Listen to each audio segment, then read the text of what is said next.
وَأَمَّا الثَّلَاثَةُ الْأُوَلُ وَأَمَّا الثَّلَاثَةُ الْأُوَلُ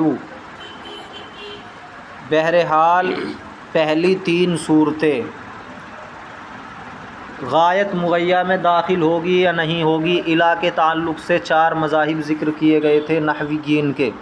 پہلا مذہب یہ تھا کہ غایت مغیّہ میں داخل ہوگی حقیقتاً، لیکن مجازاً نہیں داخل ہوگی۔ حقیقت تو یہ ہے کہ داخل ہو، لیکن مجازاً داخل نہیں ہوگی۔ دوسرا یہ تھا کہ حقیقتاً داخل نہیں ہوگی، مجازاً یہ ہے کہ داخل ہو۔ تیسرا یہ تھا کہ داخل کر بھی سکتے ہیں، نہیں بھی کر سکتے۔ چوتھا یہ تھا کہ اگر ما بعد ما قبل کی جنس ہے تو داخل ہوگا، نہ تو نہیں داخل ہوگا۔ اب جو پہلے تین مذاہب ہیں ان کے بارے میں بتا رہے ہیں۔ پہلے تین مذاہب کے بارے میں ہم نے کون سا مذہب لیا تھا، کس پہ عمل کیا تھا؟ چوتھے پر۔ تو اعتراض ہوتا ہے کہ چار مذاہب میں سے آپ نے چوتھے ہی پر کیوں عمل کیا؟ پہلے پر کر لیتے، دوسرے پر کر لیتے، تیسرے پر کر لیتے، چوتھے پر کیوں عمل کیا؟ تو اس کا جواب دیا جا رہا ہے یہاں پر، اس لیے کہ پہلے تین مذاہب عمل کے قابل نہیں ہے۔ پہلے تین مذاہب عمل کے قابل نہیں ہے۔ کیوں نہیں ہے؟ اس لیے کہ پہلے میں کیا کہا گیا تھا؟ حقیقتاً غایت مغیّہ میں داخل ہوگی، اور دوسرے میں کہا گیا تھا حقیقتاً داخل نہیں ہوگی۔ تو اگر پہلے میں ہم عمل کریں گے، پہلے قول پر، پہلے مذہب پر عمل کریں گے تو دوسرے کی خلاف ورزی لازم آئے گی۔ پہلے مذہب پر عمل کرتے ہوئے اگر ہم نے غایت کو مغیّہ میں داخل کیا حقیقتاً، تو دوسرا مذہب کیا کہتا ہے؟ حقیقتاً داخل نہیں ہوگا، تو اس کے خلاف ورزی لازم آئی یا نہیں؟ دوسرے پر عمل کریں گے تو پہلے کی خلاف ورزی لازم آئے گی۔ تو ایک دوسرے کے معارض ہو گئے، ایک دوسرے کے معارض ہو گئے، دونوں برابر ہو گئے، ان پر عمل نہیں ہو سکتا۔ تیسرا یہ تھا کہ عمل کر بھی سکتے ہیں، نہیں بھی کر سکتے، غایت مغیّہ میں داخل ہو بھی سکتی ہے، نہیں بھی ہو سکتی۔ تو یہ تو خود برابر ہو گئے، برابر ہو گئے یا نہیں؟ ارے کر بھی سکتے ہیں، عمل دے بھی سکتے ہیں، نہیں بھی دے سکتے، تو کہاں عمل دیا جائے گا، کہاں نہیں دیا جائے گا، شک پیدا ہو گیا نا۔ ترجیح کیسے دیں گے؟ کوئی تو پہچان ہونی چاہیے کہ یہاں غایت مغیّہ میں داخل ہو، یہاں غایت مغیّہ میں داخل نہ ہو۔ تو تیسرے مذہب میں کوئی پہچان نہیں ہو رہی ہے، الجھن ہے، شک پیدا رہے گا، ہر جگہ شک ہوگا کہ کریں یا نہ کریں۔ ایسا مسلک اور مذہب چوتھا ہی تھا کہ جس پر عمل کیا جا سکتا ہے۔ ایک صاف صاف ضابطہ بیان کر دیا کہ اگر علاقہ ما بعد ما قبل کی جنس سے ہو تو غایت مغیّہ میں داخل ہوگی یا نہیں ہوگی، اس لیے چوتھے پر عمل کیا گیا، اسی کو بیان کیا جا رہا ہے۔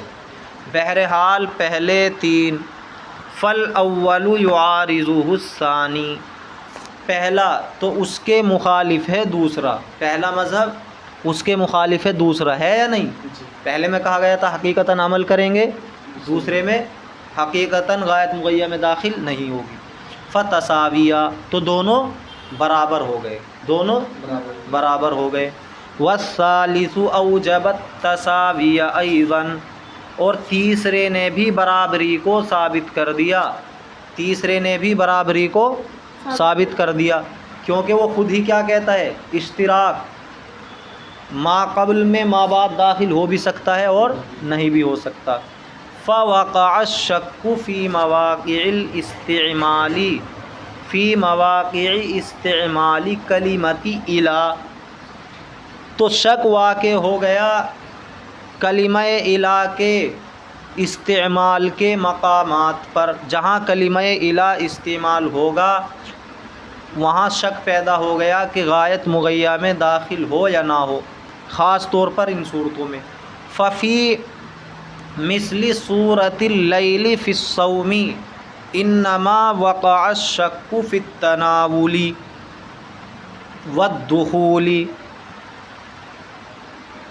فلا یثبت التناول بالشک۔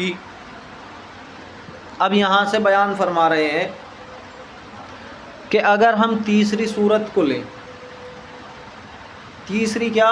تینوں ہی برابر ہو گئی، تینوں ہی برابر ہو گئی، تو جہاں بھی ہم عمل کرنا چاہیں گے الی کے استعمال کے موقع پر وہاں شک پیدا ہو گیا، غایت مغیّہ میں داخل کریں یا نہ کریں، کیونکہ ان تینوں مذہبوں میں کوئی صاف بات معلوم نہیں ہو رہی ہے، بلکہ برابری معلوم ہو رہی ہے، کر بھی سکتے ہیں نہیں بھی کر سکتے۔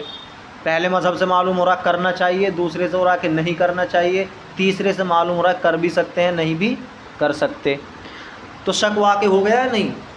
اب جو اس طرح کی صورتیں ہیں کہ صوم میں لیل داخل ہے یا نہیں ہے، صوم میں لیل داخل ہے یا نہیں ہے، تو اس میں یقینی بات یہ ہے کہ صوم رات کو نہیں کہتے، صوم رات کو نہیں کہتے، کیونکہ صوم کے معنی کیا ہے؟ رکنا۔ صوم کے معنی رکنا، اور رات کے معنی یہ نہیں ہے، رات کے معنی میں رکنا نہیں پایا جاتا۔ تو یقینی معنی یہ ہوئے کہ صوم میں لیل داخل نہیں ہے۔ اب الہ داخل ہو گیا، الہ داخل ہو گیا۔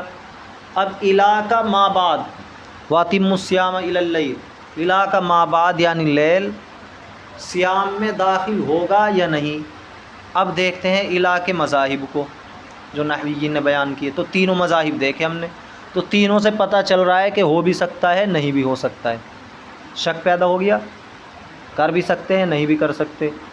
اور جو پہلی بات ہمیں سمجھ میں آ رہی ہے کہ لیل صوم میں داخل نہیں ہے، وہ یقینی ہے، اس میں کوئی شک ہے؟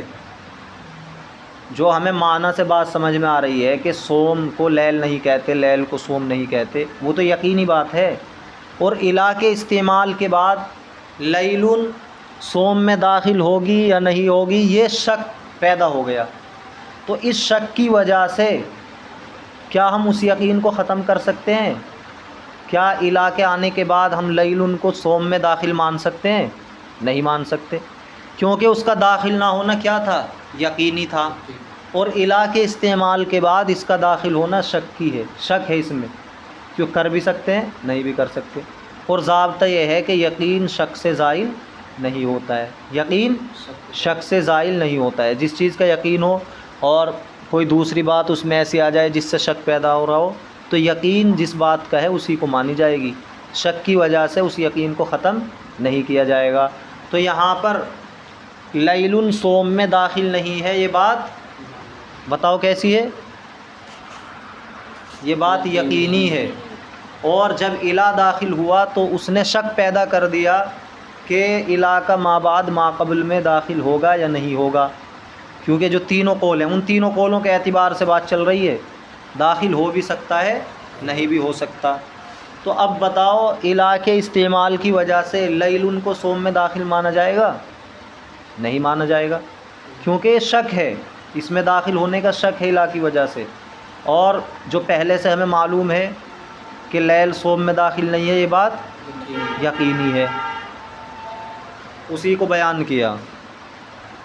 ففی مثل صورت اللیل فی الصوم، تو صوم میں رات کے داخل ہونے جیسی مثالوں میں انما وقع الشک فی التناول والدخول، شک واقع ہو گیا شامل ہونے اور داخل ہونے میں، شامل ہونے اور داخل ہونے میں، یعنی صدر کلام الہ سے پہلا کلام الہ کے بعد کو شامل ہونے میں، والدخولی اور الہ کے ما بعد کو ما قبل میں شامل ہونے میں، ما قبل میں داخل ہونے میں کیا ہو گیا؟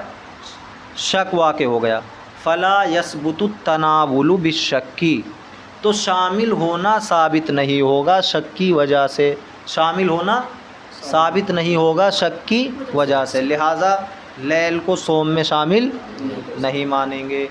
وفی مثل صورت النزاع، اور جس صورت میں جھگڑا چل رہا ہے، اختلاف چل رہا ہے کہ ہاتھوں میں کوہنیاں شامل ہے یا نہیں ہے، پیروں میں ٹخنے شامل ہے یا نہیں ہے، تو وہاں جب ہم دیکھتے ہیں یدن کے معنی کہاں تک پہنچتے ہیں؟ بغل تک، پورے ہاتھ کو کیا کہتے ہیں؟ ید۔ رجلن رانوں تک، تو یہ بات یقینی ہے کہ رجلن میں کعبین اور یدن میں